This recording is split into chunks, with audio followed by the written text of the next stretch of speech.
Voyons maintenant quelques applications marketing de ce biais de confirmation. Donc en marketing, il faut toujours faire attention si vous allez tenter d'attaquer des croyances préalables. En particulier, si la croyance que vous voulez attaquer est forte, tenter de changer cette croyance directement avec de la logique a de grandes chances de ne pas fonctionner. C'est une erreur que fait très souvent l'État, ou en tout cas qu'ils ont fait historiquement. Maintenant, c'est mieux parce que la science de la psychologie s'est améliorée, les agences de communication qui travaillent avec l'État sont devenues plus compétentes. Mais voilà, dans les campagnes de santé publique, bien souvent, on essaye de vous donner des statistiques sur l'impact de tel ou tel comportement qui ne seront jamais très efficaces. Au contraire, si vous pouvez avoir des images impactantes, je suis sûr que vous pouvez penser à ces publicités pour la sécurité routière, celles qui marchent, celles qui restent avec vous, celles dont vous vous souvenez, c'est les publicités qui sont terrifiantes. Celles où vous avez un adolescent qui conduit la voiture et tout d'un coup il se retourne et voilà, tous ses enfants, tous ses amis dans le siège arrière sont des squelettes qui sont en train de se faire cramer parce qu'il a trop bu en sortant de boîte et il a eu un accident de voiture. Toutes ces images un peu vivides, c'est beaucoup plus efficace de dire ça que de dire si vous buvez de l'alcool, votre temps de réaction va être réduit de 5,3 secondes. Et c'est pour ça que si vous voulez attaquer une croyance préalable, il faut faire appel à des principes plus fondamentaux, où il faut faire appel à des croyances plus profondes que le principe d'origine. Donc si vous voulez convaincre les gens d'arrêter de fumer, c'est très efficace de faire appel à un principe fondamental qui est, si vous fumez, le tabagisme passif, ça va donner un cancer de poumon à votre gosse. Ça, c'est très efficace. Pourquoi ? Parce que vous faites appel à un principe fondamental qui est l'amour de la famille. Un autre exemple qui est assez intéressant, c'est aux États-Unis, on a fait des études récemment sur comment pouvoir changer les opinions des gens sur des questions de société. Et il y a 2 questions de société sur lesquelles ils ont travaillé, qui sont numéro 1, le mariage gay, et numéro 2, l'avortement. Donc comment convaincre des gens de soutenir le mariage gay, et comment convaincre des gens de soutenir l'avortement ? Vous aurez reconnu des questions politiques, donc on se retrouve dans la situation de l'oncle ou du dîner de famille en début de podcast, c'est-à-dire vous êtes sur des questions qui sont très émotionnelles, sur lesquelles les arguments rationnels ne fonctionnent pas parce qu'ils ont déjà été essayés 1000 fois et sur lesquels les gens ont des opinions très entranchées. Et il s'est avéré qu'il y a une façon qui était efficace pour changer les opinions des gens là-dessus, et ça va être de faire appel à leur empathie. Donc la meilleure façon de changer l'opinion des gens sur le mariage gay, c'est d'envoyer quelqu'un qui est gay aller parler à des républicains qui sont opposés au mariage gay. Et simplement d'avoir une conversation avec eux. Donc on envoie des gens sonner à leur porte et on a une conversation avec eux sur le mariage gay. Et la meilleure façon de transformer l'opinion des gens sur l'avortement, c'est la même chose, c'est d'envoyer une jeune fille qui avait eu un avortement parler à des républicains qui étaient opposés à l'avortement. Et il s'est avéré que c'était la meilleure méthode pour faire changer l'opinion des gens là-dessus.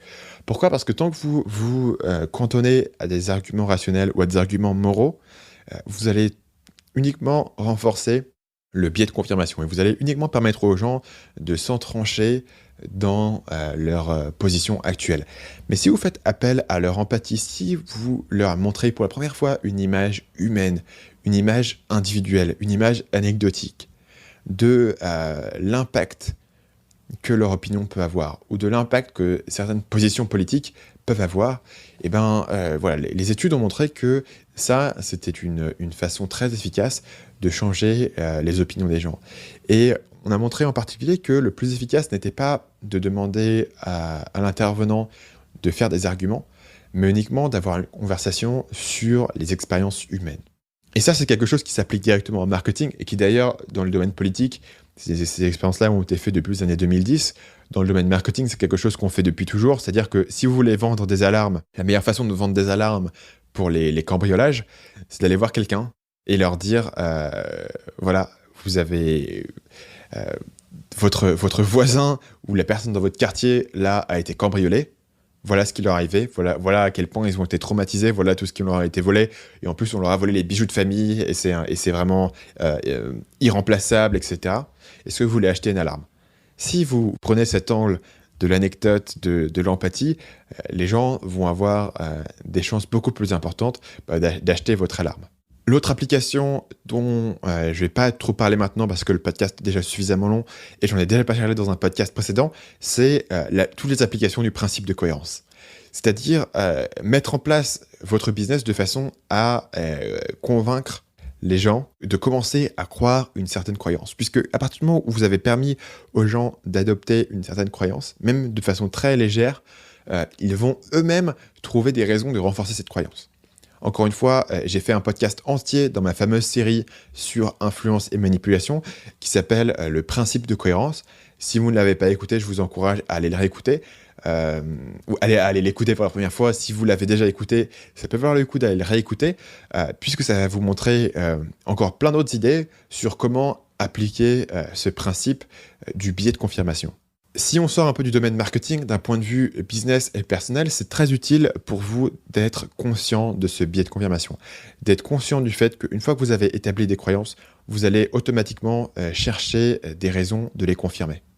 Ça veut dire que si vous pouvez devenir confortable avec un certain niveau de doute, si vous pouvez être à l'aise à retenir votre jugement pendant un certain temps, ce qui est une position qui n'est pas naturelle pour l'être humain puisqu'on a envie de prendre une décision rapidement. Si vous pouvez devenir à l'aise avec cet élément-là, ça va avoir un effet très positif dans le sens où vous allez pouvoir prendre des décisions plus rationnelles et pouvoir changer d'avis plus facilement.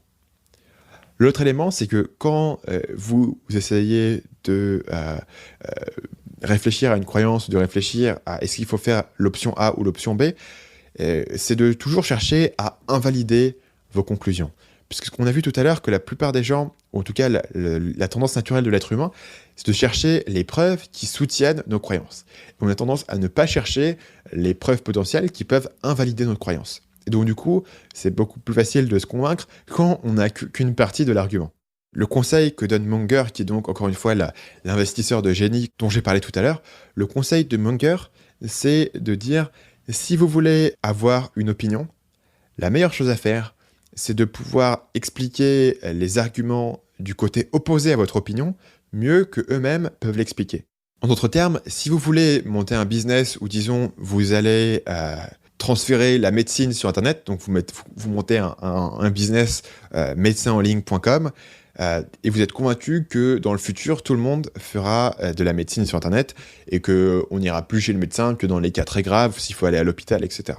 Donc vous avez cette hypothèse. La plupart des gens vont chercher à trouver des raisons qui vont soutenir leurs croyances, c'est-à-dire trouver toutes les raisons pour lesquelles, ben oui, la médecine va arriver sur Internet. Mais ça peut être intéressant d'aller parler à des gens qui pensent que non, que la visite chez le médecin est toujours indispensable, d'aller parler à ces gens et de comprendre tous leurs arguments, et d'aller proactivement chercher les arguments qui contredisent vos opinions personnelles, puisque, et moi je peux vous le dire que je ne suis pas du tout parfait là-dessus, je remarque tout le temps que j'ai tendance à chercher les raisons pour lesquelles mon plan va fonctionner et ne pas trop penser aux raisons pour lesquelles mon plan va échouer. Et donc récemment, j'ai commencé à me forcer, et c'est pas facile, c'est désagréable, à réfléchir à toutes les raisons pour lesquelles mon plan peut échouer. Et bien souvent, quand vous vous forcez à faire ce travail, vous allez découvrir des nouvelles idées, découvrir des nouvelles choses à faire, découvrir des choses, voilà, des risques auxquels il faut faire attention, et vous allez au final devenir plus efficace dans votre business et dans vos relations personnelles. Salut, c'est Stan, j'espère que vous avez apprécié cet extrait du podcast Marketing Mania. Bien sûr, vous pouvez retrouver l'ensemble des épisodes du podcast, y compris les instructions sur comment vous abonner sur l'application Apple Podcast ou sur votre téléphone Android en vous rendant sur mon site à l'adresse marketingmania.fr/podcast. Je vous ai mis le lien dans la description de cette vidéo.